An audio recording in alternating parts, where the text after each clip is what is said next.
Bangladesh Myanmar সীমান্ত জুড়ে ভূকম্পন বেড়ে যাওয়ায় বড় দুর্যোগের আশঙ্কা নতুন করে ঘনীভূত হচ্ছে। একের পর এক ভূমিকম্প অনুভূত হওয়ার পর এবার সময়ের হিসাবেও মিল খুঁজে পাচ্ছেন বিশেষজ্ঞরা।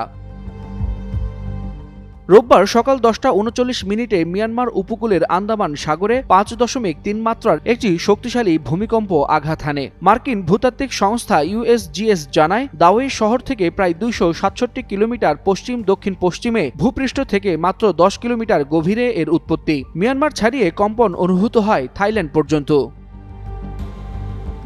এছাড়াও একই দিনে ইন্দোনেশিয়ার পূর্বাঞ্চলীয় উত্তর মালুকু প্রদেশের হালমাহেরা এলাকায় 5.2 মাত্রার ভূমিকম্প অনুভূত হয়। দেশটির আবহাওয়া, জলবায়ু ও ভূকম্পন সংস্থা BMKG জানায়, ভূমিকম্পটির উৎপত্তি ছিল ভূপৃষ্ঠ থেকে 10 কিলোমিটার গভীরে। তবে এখন পর্যন্ত কোনো হতাহতের তথ্য পাওয়া যায়নি।